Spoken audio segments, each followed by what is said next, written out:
الحمد لله نحمده ونستعينه ونستغفره ونؤمن به ونتوكل عليه ونعوذ بالله من شرور أنفسنا ومن سيئات أعمالنا من يهده الله فلا مضل له ومن يضلل فلا هادي له وأشهد أن لا إله إلا الله وحده لا شريك له وأشهد أن سيدنا ومولانا محمدا عبده ورسوله صلى الله تعالى عليه وعلى آله وأصحابه وبارك وسلم تسليما كثيرا أما بعد فأعوذ بالله من الشيطان الرجيم بسم الله الرحمن الرحيم يا أيها الذين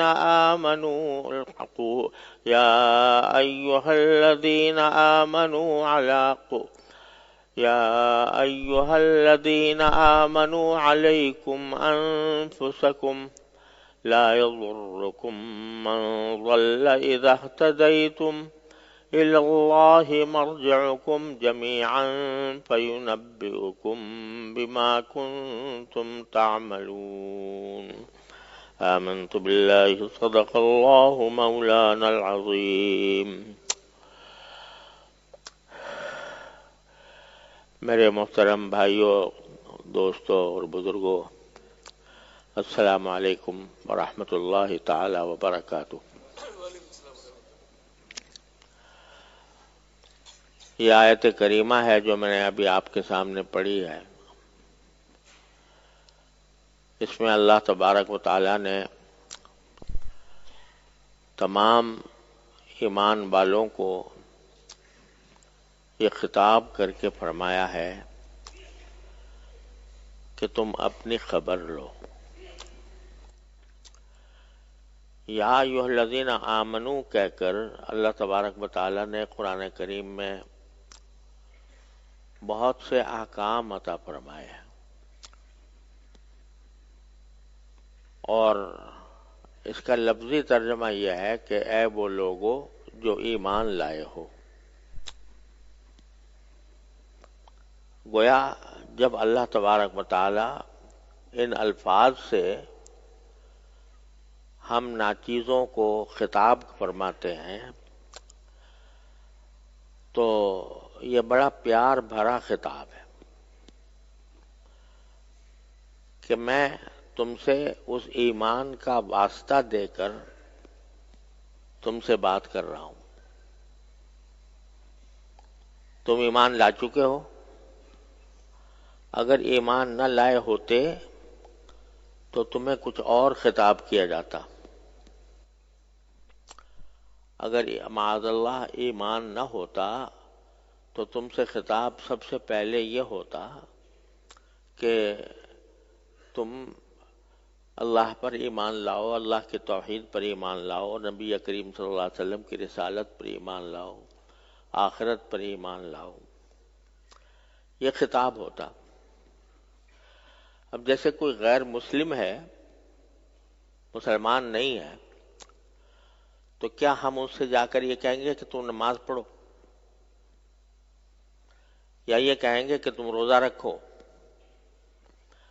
اس لیے کہ جب اس کا ایمان ہی نہیں تو اس سے نماز کا مطالبہ کیا کیا جائے؟ پہلی بات تو یہ ہے کہ کسی طرح وہ مسلمان ہو، ایمان لائے. پھر آگے دوسرے احکام اس سے بیان کیے جاتے ہیں. حضور اقدس نبی کریم صلی اللہ علیہ وسلم نے حضرت معاذ ابن جبل رضی اللہ تعالیٰ عنہ کو یمن بھیجا، وہاں کا حاکم بنا کر بھیجا، معلم بنا کر بھیجا، مبلغ بنا کر بھیجا. اور وہاں میں جا کر آپ نے فرمایا کہ جب تم وہاں پہنچو تو ان کو پہلے یہ دعوت دو کہ وہ اللہ کی توحید پر ایمان لائیں اور اللہ کے رسول صلی اللہ علیہ وسلم کی رسالت پر ایمان لائیں۔ جب وہ یہ بات قبول کر لیں تو پھر ان سے کہنا کہ تمہارے ذمے 5 نمازیں دن اور رات میں فرض ہیں۔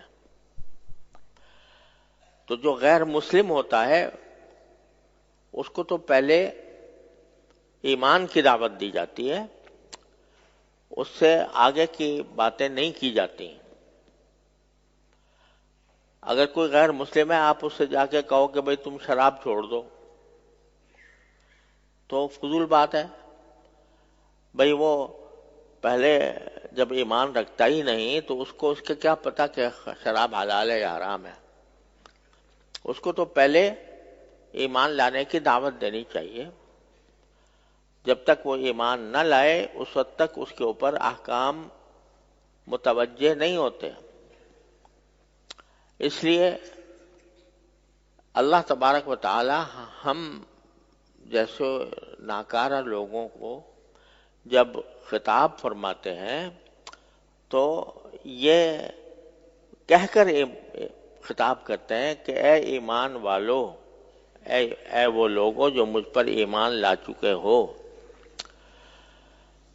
یہ کہہ کر خطاب کرتے ہیں گویا ایک طرح سے اس میں ایک اپنائیت کا اظہار ہے کہ تم میرے ہو، میرے بندے بھی ہو اور مجھ پر ایمان بھی لا چکے ہو۔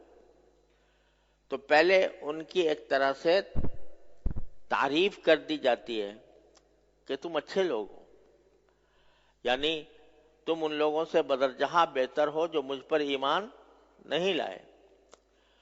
لہذا اب جو میں بات آپ سے کہوں گا، باری تعالیٰ جو بات فرمائیں گے وہ اس اپنائیت کی وجہ سے کہیں گے کہ بھئی تم چونکہ میرے ہو اور مجھ پر ایمان لا چکے ہو، ایک بہت بڑی منزل تم نے طے کر لی، جو جہنم اور جنت کے درمیان فیصلہ کن چیز ہے وہ تم نے حاصل کر لی، اور وہ ہے ایمان۔ تو جب تم ایمان لا چکے ہو تو اب میں تمہیں اپنا سمجھ کر اور اپنا خاص بندہ سمجھ کر تم سے خطاب کرتا ہوں۔ تو اس میں پیار ہے، اس میں شفقت ہے، اس میں رحمت ہے، اس انداز خطاب میں۔ تو واسطہ دیا جا رہا ہے ہمارے ایمان لانے کا، جو ظاہر ہے جب اس واسطے سے خطاب کیا جائے گا تو اس کے اندر یقیناً خیر خواہی ہوگی، اس میں یقیناً ہماری مصلحت ہوگی۔ جیسے کوئی باپ اگر اپنے کسی اولاد کو، ایک تو صورت یہ ہے کہ اس کا نام لے کر پکارے اور نام لے کر پکار کر اس سے کچھ کہے، ایک طریقہ تو یہ ہوتا ہے، اور ایک یہ ہے کہ اس کو کہے بیٹا یہ کام کرو۔ تو دونوں میں زمین و آسمان کا فرق ہے۔ پہلے میں غیریت ہے، نام لے کر پکار رہا ہے، اور اگر شفقت سے بات کرنی ہوگی، محبت سے کرنی ہوگی، پیار سے کرنی ہوگی، اپنائیت سے کرنی ہوگی اور خیرخواہی کا اظہار کرنا مقصود ہوگا تو بیٹا کہہ کر خطاب کریں گے۔ تو اللہ تبارک و تعالیٰ جب ہمیں آپ کو خطاب کرتے ہیں تو ہمیں آپ اس رشتے کا حوالہ دیتے ہیں جو ہمارا اللہ تعالیٰ کے ساتھ ہے، اور وہ ہے ایمان کا رشتہ، الحمدللہ۔ اس لیے اس میں خیرخواہی ہے، اس میں مصلحت اندیشی ہے، اور ہمارے لیے ایک پیار بھرا خطاب ہے۔ تو یہ فرمایا کہ اے ایمان والو جو مجھ پر ایمان لائے ہو، تم اپنی خبر لو، اپنی فکر کرو، دوسروں کی برائیوں کی طرف اپنے آپ کو متوجہ کرنے کے بجائے خود اپنی فکر کرو، اپنے آپ کو درست کرنے کی کوشش کرو۔ لہذا یہ جو بیماری ہمارے اندر پھیلی ہوئی ہے کہ ہم دوسروں کی برائیاں دیکھتے پھرتے ہیں اور ان پر تنقید کرتے ہیں. اس دنیا میں سب سے آسان کام جو ہے وہ تنقید ہے. کسی کے اوپر بھی اس کی برائی کو ذکر کر دینا اور اس کے کام پر، اس کے نظریے پر تنقید کرنا، یہ بڑا آسان کام ہے. لیکن اللہ تعالیٰ فرماتے ہیں کہ اس سے تمہارا کوئی فائدہ نہیں ہے. اگر دوسروں کی برائی دیکھتے رہو گے اور دوسروں کی برائیوں کا ذکر کرتے رہو گے تو اس سے تمہارا کوئی فائدہ نہیں بلکہ نقصان ہے. نقصان یہ ہے کہ بعض اوقات وہ جو برائی تم کر رہے ہوگے وہ غیبت میں داخل ہو جائے گی. غیبت بہت بڑا گناہ ہے. کبھی وہ بہتان میں داخل ہو جائے گی کہ تم ایسی بات کہہ دو گے کسی کے بارے میں جو اس کے اندر، ایسی برائی بیان کر دو گے جو اس کے اندر نہیں ہے، تو بہتان کے گنہگار بنو گے. اور اگر کچھ اور نہیں تو کم سے کم وقت کا ضائع کرنا تو ہے ہی. کیوں؟ اس لیے کہ لا یضرکم من ضل اذا اہتدیتم. اگر تم سیدھے راستے پر ہو خود، تو اگر کوئی گمراہی کے راستے پر جا رہا ہے وہ تمہیں کوئی نقصان نہیں پہنچائے گا. ہر ایک کا عمل اس کے اپنے ساتھ ہے. اگر کوئی شخص برا ہے تم سے اس کا کوئی تعلق نہیں ہے، سوائے اس کے کہ نصیحت کر دیا کرو، کبھی کبھی اس کو اللہ تعالیٰ کی طرف بلا لیا کرو. لیکن اس کی گمراہی کا یا اس کی غلط کاری کا انجام وہ خود بھگتے گا. وہ جانے اور اس کا اللہ جانے. وہ تمہیں نقصان نہیں پہنچا سکتا. تمہارا جو کچھ تمہارا انجام ہونا ہے وہ تمہارے اپنے عمل سے ہونا ہے. خود تم جس طرح کے ہوگے اسی سے متعلق تمہیں اللہ تبارک و تعالیٰ تمہارا فیصلہ فرمائیں گے. دوسروں کے عمل تمہارے اوپر کوئی اثر انداز نہیں ہوں گے. ہر ایک آدمی کا اللہ تبارک و تعالیٰ نے الگ حساب کتاب رکھا ہے. وہ جانے اور اس کا اللہ جانے. اسی وجہ سے کہا گیا ہے، ہمارے سارے بزرگوں کا یہ قول ہے اور یہ تعلیم ہے کہ کبھی کسی شخص کو دیکھ کر، چاہے اس کا کتنا ہی بدعمل کیوں نہ ہو دیکھنے میں، ایک آدمی شرابی ہے، کبابی ہے، فاسق ہے، فاجر ہے، تو اس کو دیکھ کر کبھی یہ نہ سمجھو کہ یہ ہم سے برا ہے اور ہم اچھے. کبھی بھی یہ نہ سمجھو کہ اس برے آدمی کو، اس کی برائی کو بے شک برا سمجھو کہ اگر وہ شراب پی رہا ہے، اعوذ باللہ زنا کر رہا ہے، وہ کوئی گناہ کا کام کر رہا ہے، وہ گناہ کا کام تو بے شک برا ہے، لیکن وہ آدمی، وہ شخص، اس سے نفرت نہیں ہونی چاہیے، اس کے گناہ سے نفرت ہونی چاہیے. نفرت کیوں نہیں ہوگی؟ بلکہ اس لیے کہ دل میں ہر مسلمان کے لیے ایک دل میں خیرخواہی ہونی چاہیے. اگر کسی برائی میں مبتلا ہے تو خیرخواہی کا تقاضا یہ ہے کہ اس کے حق میں دعا کرو کہ یا اللہ یہ اس مصیبت میں مبتلا ہے، اس کو اس سے نکال دے. یہ ہے طریقہ صحیح. اور یہ سمجھنا کہ یہ جہنمی ہے، یہ دوزخی ہے، اعوذ باللہ، اور ہم جنتی ہیں، یہ انتہائی غلط نقطۂ نظر ہے جو بعض لوگ مرتبہ دلوں میں پیدا ہو جاتا ہے. ارے تمہیں کیا پتا کہ اس کا کوئی عمل ایسا ہو جو اللہ تعالیٰ کو پسند ہو. تمہیں کیا پتا کہ اللہ تعالیٰ اس کو توبہ کی توفیق دے دے اور توبہ کی توفیق ملنے کے بعد وہ تم سے کہیں آگے نکل جائے. لہذا کبھی بھی کسی بھی مسلمان کو حقیر نہ سمجھو. اس کے اگر گناہ ہیں، اس کے کرتوت خراب ہیں، اس کے اعمال خراب ہیں، ان اعمال کو بے شک برا سمجھو. وہ اعمال خراب ہیں اور دعا کرو کہ اللہ اسے ان کو نجات دے دے، اور یہ بھی دعا کرو کہ اللہ مجھے اس سے محفوظ رکھ. لیکن اس کی وجہ سے اس کی ذات سے نفرت نہ کرو، اس کی ذات سے نفرت کر کے اس کو جہنمی نہ سمجھو. یہ نہ کہو یہ دوزخی ہے، یہ جہنمی ہے. جہنم اور جنت کا فیصلہ تمہارے پاس نہیں ہے. جہنم اور جنت کا فیصلہ اللہ تعالیٰ کے پاس ہے. آپ کو واقعہ سنایا تھا کہ ایک شخص تھا کہ جو ساری زندگی گناہ میں گزری، لیکن کوئی ایک عمل اللہ تعالیٰ کو اس کا پسند آ گیا، اللہ تعالیٰ نے اس کی مغفرت کر دی. تو خدا جانے، اسی لیے حدیث میں فرمایا کہ العبرۃ بالخواتیم، اعتبار جو ہے وہ انسان کے آخری عمل کا ہوتا ہے. مرنے سے پہلے اس کو کیا توفیق مل گئی اور مرنے سے پہلے اس کے کیا حالت ہو گئی، اس پر فیصلے ہوتے ہیں اللہ تبارک و تعالیٰ کے ہاں. اسی لیے بزرگوں نے کہا ہے کہ ہمیشہ دعا کرنی چاہیے، یا اللہ ہمارا خاتمہ ایمان پر فرما، یا اللہ ہمارا خاتمہ اچھے عمل پر فرما.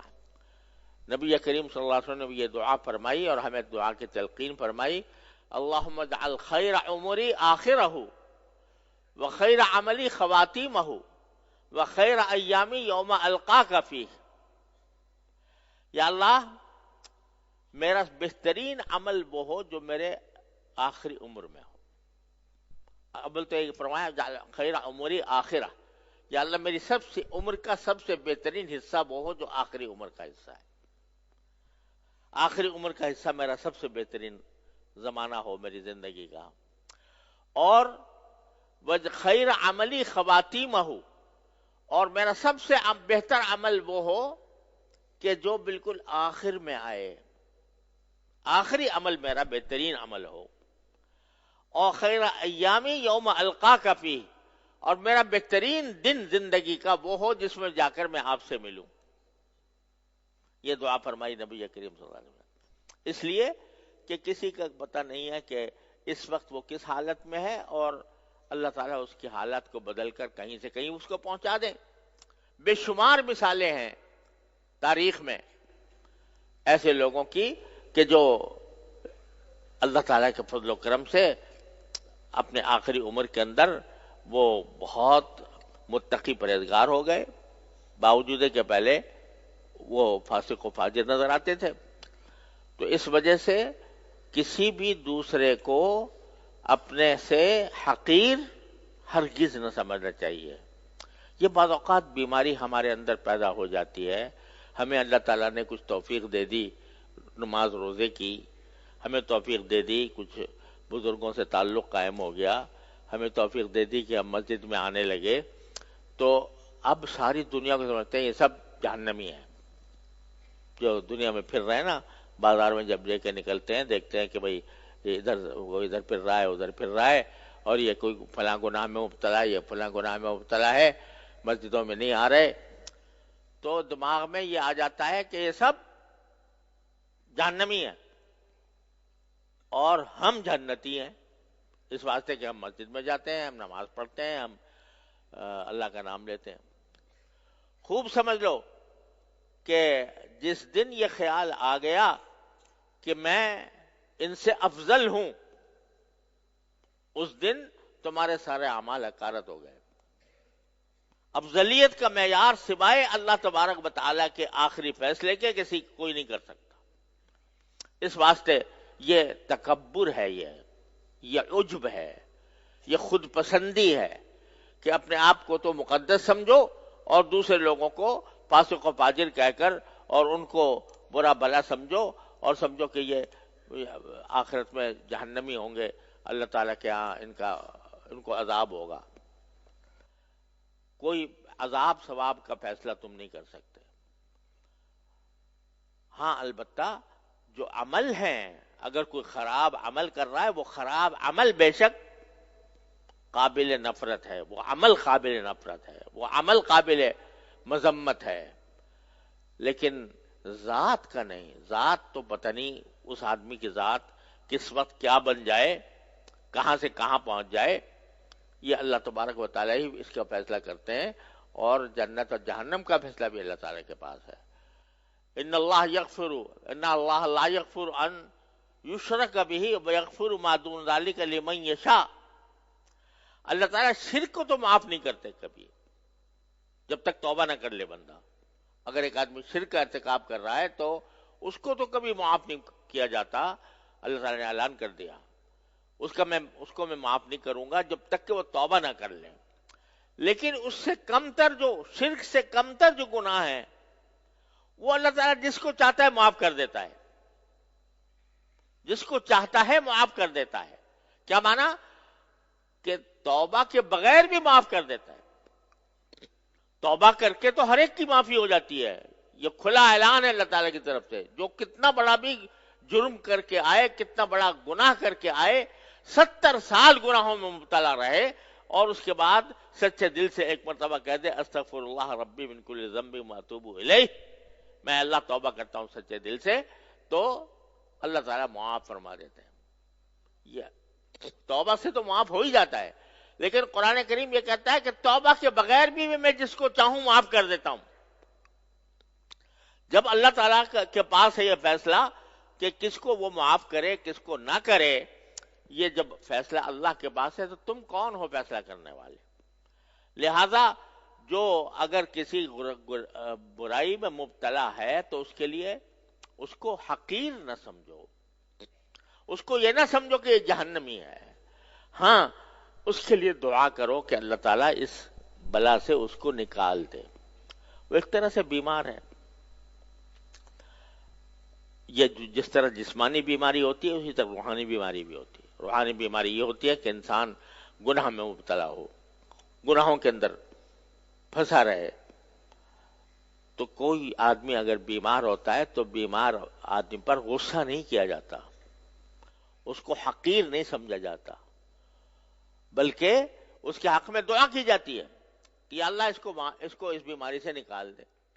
اسی طرح اگر کوئی فسق و فجور میں مبتلا ہے, گناہوں میں مبتلا ہے, تو وہ ایک بیمار ہے, اس کے حق میں دعا کرو یا اللہ اس کو اس بیماری سے نکال دے, نہ یہ کہ اس کی برائی کرتے پھرو یا اس کے بارے میں حقارت کی تحقیر کرو. تو قرآن کریم نے بڑا اہم اصول بیان فرما دیا, لا یضرکم من ضل, جو گمراہی پر ہے وہ تمہیں نقصان نہیں پہنچائے گا, کیونکہ اس کا عمل اس کے ساتھ ہے, اس کا فیصلہ اللہ کے پاس ہے. اذا اہتدیتم, اگر تم صحیح راستے پر ہو تو دوسرا کوئی تمہیں نقصان نہیں پہنچا سکتا. جب دوسرے کے عمل کے تم ذمہ دار نہیں, جب دوسرے عمل کے تم جواب دہ نہیں, تو ان کی فکر میں کیوں پڑے ہوئے ہو؟ پہلے تو اپنی فکر کرو. علیکم انفسکم, اپنے آپ کو دیکھو کہ میں کتنے پانی میں ہوں, میں کیسی زندگی گزار رہا ہوں. ہر وقت انسان کو یہ غور و فکر کرتے رہنا چاہیے. وجہ اس کی ہے کہ اللہ تعالیٰ نے زندگی بے شک عطا فرمائی ہے, لیکن کسی کو پتا ہے کہ اس کی زندگی کتنی ہوگی, کسی کو پتا ہے کہ اس کی موت کب آ جائے گی, کب اس کو اللہ تعالیٰ کے سامنے پیش ہونا ہوگا. لہذا کوئی بھی دن آخری دن ہو سکتا ہے انسان کا, اور کوئی لمحہ بھی کوئی آخری لمحہ ہو سکتا ہے.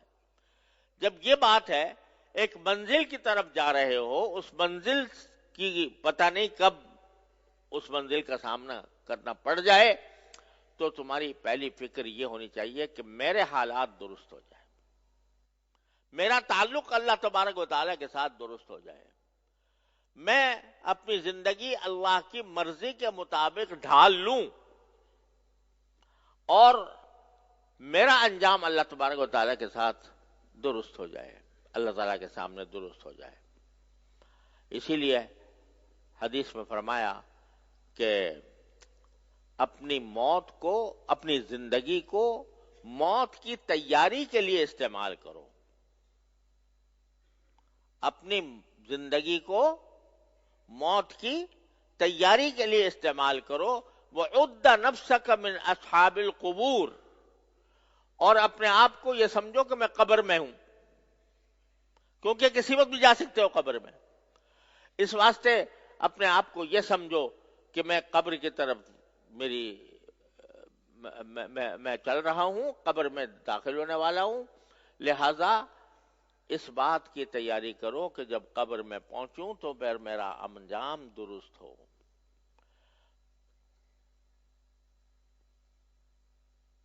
ہر آن اور ہر لمحے اور ہر دن انسان کو یہ فکر رہنی چاہیے.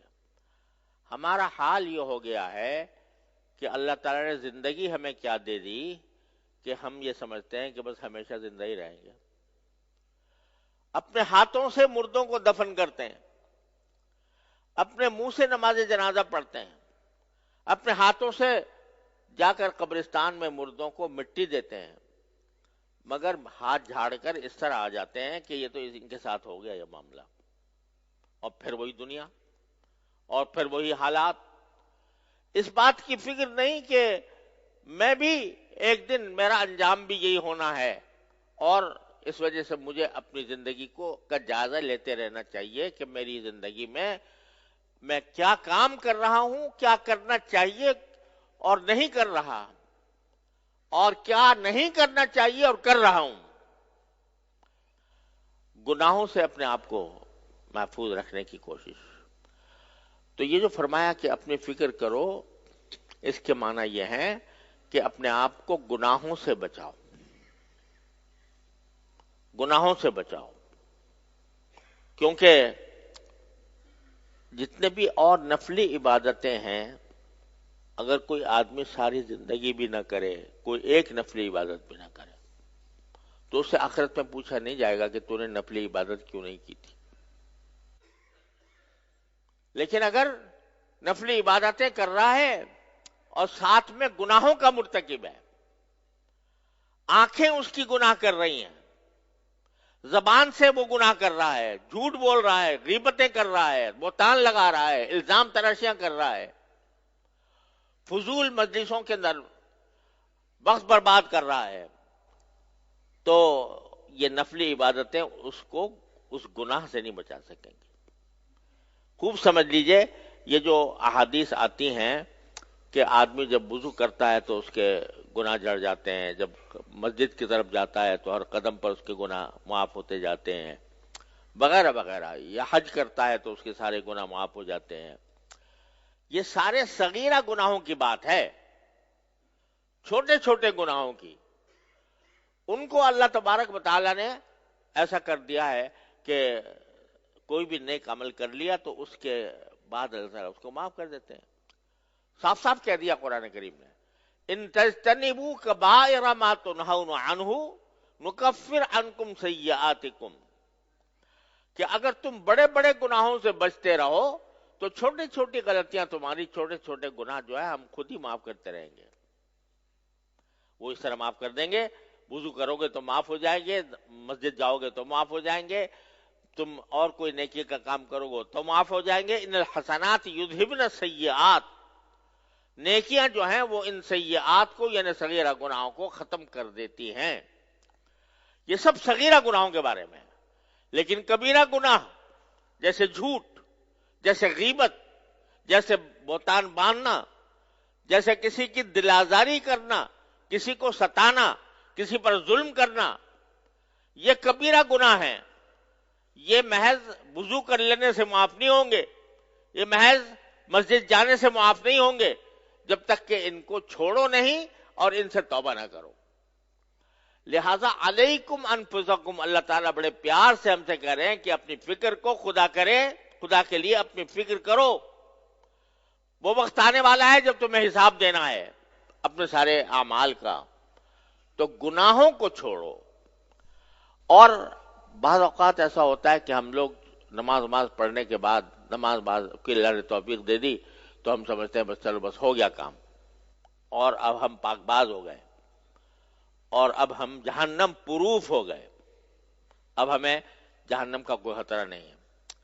خوب سمجھ لو کہ یہ سمجھنا بہت بڑا دھوکہ ہے. اس دھوکے سے اللہ تعالیٰ بچانا چاہتے ہیں. تو گناہوں سے بچو. گناہ نگاہ سے بھی ہوتا ہے، اور آج کل اس کا بہت ہی زیادہ ابتلا ہے. اس میں آنکھوں کا غلط استعمال. آج کل یہ مصیبت آ گئی ہے موبائلوں کے اندر، فحاشی اور یعنی کا بازار گرم ہے، اور لوگ جو ہیں بس اس میں پڑے ہوئے ہیں ہر وقت، اور اس کے اندر خلوت میں، تنہائی میں، یا کسی طرح ایسے ایسے مناظر اس میں دیکھنے کی کوشش کرتے ہیں کہ جو اللہ بچائے انسان کے لیے، انسان کو جہنم میں لے جانے والے ہیں۔ اللہ تعالیٰ نے یہ آنکھ جو دی ہے تمہیں، یہ اس لیے دی ہے کہ اس کے ذریعے تم دنیا کے اندر جو اللہ تعالیٰ کی مخلوقات ہیں ان کو دیکھو، ان سے عبرت حاصل کرو، ان کو اللہ تعالیٰ کی یاد میں استعمال کرو۔ لیکن گناہوں کے اندر استعمال کرنا، یہ سرکاری مشین اللہ تعالیٰ نے دے رکھی ہے بے مانگے، اس کو اللہ تعالیٰ کی نافرمانی میں استعمال کرو لذت لینے کے لیے۔ یہ اتنا بڑا گناہ ہے کہ کوئی حد نہیں۔ لہذا فکر کرو، علیکم انفسکم، اپنی جانوں پر رحم کرو، اپنی جانوں کی فکر کرو کہ یہ آنکھ تمہیں کہیں جہنم میں نہ لے جائے۔ تمہاری زبان ہے، اللہ نے اتنی بڑی نعمت دی ہے، اس کو صحیح استعمال کرو۔ اس سے کبھی جھوٹ نہیں نکلنا چاہیے، اس سے کبھی غیبت نہیں ہونی چاہیے، اس سے کبھی کسی پر بہتان نہیں لگانا چاہیے، اس سے زبان کو دوسرے کے ستانے کے لیے استعمال کبھی نہیں کرنا چاہیے۔ یہ سب گناہ ہیں جو انسان کو جہنم میں لے جانے والے ہیں۔ تو اللہ تعالیٰ بڑے پیار سے ہم سے فرمانا ہے، یا ایھا الذین آمنوا علیکم انفسکم، اپنی فکر کرو، اپنے آپ کو گناہوں سے بچاؤ۔ یہ سب سے بڑی نعمت ہے۔ ایک آدمی ساری زندگی کوئی نفل نہ پڑھے لیکن گناہوں سے بچائے اپنے آپ، انشاءاللہ سیدھے جنت میں جائے گا۔ چاہے نفلی نماز ایک بھی نہ پڑھی ہو، اس نے صرف فرائض پر اکتفا کیا ہو، سنت پر اکتفا کیا ہو، بس نفل ایک بھی نہیں پڑھی، کوئی نفلی صدقہ بھی نہیں کیا، کوئی نفلی عبادت بھی انجام نہیں دی، لیکن گناہوں سے ساری زندگی اپنے آپ کو بچاتا رہا، سیدھا جنت میں جائے گا۔ لیکن اگر اس کے برعکس ہو کہ نفلی عبادت تو خوب کر رہا ہے آدمی، لیکن ساتھ ساتھ گناہ ہو رہے ہیں، تو یہ انسان کو جہنم میں لے جانے والی چیز ہے۔ اللہ تعالیٰ حفاظت فرمائے۔ اس کی مثال یوں سمجھو کہ جیسے آج کل آپ ایئر کنڈیشنر چلاتے ہو یا ہیٹر چلاتے ہو، تو کیا کرتے ہو؟ اگر کسی کمرے میں ایئر کنڈیشنر چلایا ہے تو اگر دروازے کھڑکیاں کھلی ہیں تو کیا ہوگا؟ ایئر کنڈیشنر کام کرے گا؟ نہیں کرے گا، کیونکہ تم نے دروازے کھڑکیاں کھول دیں۔ ہاں، اگر اس سے فائدہ اٹھانا ہے تو دروازے کھڑکی بند کرنی ہوگی، پھر ایئر کنڈیشنر چلے گا تو وہ ٹھنڈک کرے گا یا گرمی دے گا، اسی وقت دے گا جبکہ دروازے کھڑکیاں کھولیں۔ تو ایک طرف آپ نے ایئر کنڈیشنر چلا رکھا ہے نمازوں کا، روزوں کا، ذکر کا، تلاوت کا، اور دوسری طرف آنکھ کی کھڑکی بھی کھلی ہے اور کان کی بھی کھلی ہے اور زبان کی بھی کھلی ہے، تو وہ نفلی عبادتیں تمہیں جہنم سے نہیں بچا سکتے، جہنم کی گرمی سے نہیں بچا سکتے۔ لہذا اللہ تعالیٰ فرماتے ہیں کہ اپنی فکر کرو، گناہوں سے اپنے آپ کو بچاؤ۔ اللہ تبارک و تعالیٰ اپنے فضل و کرم سے، اپنے رحمت سے ہم سب کو اس کی توفیق عطا فرما دے، اپنی فکر لگا دے اور اپنا جائزہ لینے کی توفیق عطا فرما دے۔ جہاں جہاں گناہ ہو رہے ہیں سب سوچو، اپنے گریبان میں منہ ڈال کر دیکھو اور دیکھ کر دیکھو مجھ سے کہاں کہاں گناہ ہو رہے ہیں، تو اور اس کے بعد اس سے توبہ کرو۔ اللہ نے توبہ کا دروازہ کھلا رکھا ہے، مرتے دم تک کھلا ہے، کہ جب چاہا انسان توبہ کر کے اپنے سارے گناہ معاف کروا لے۔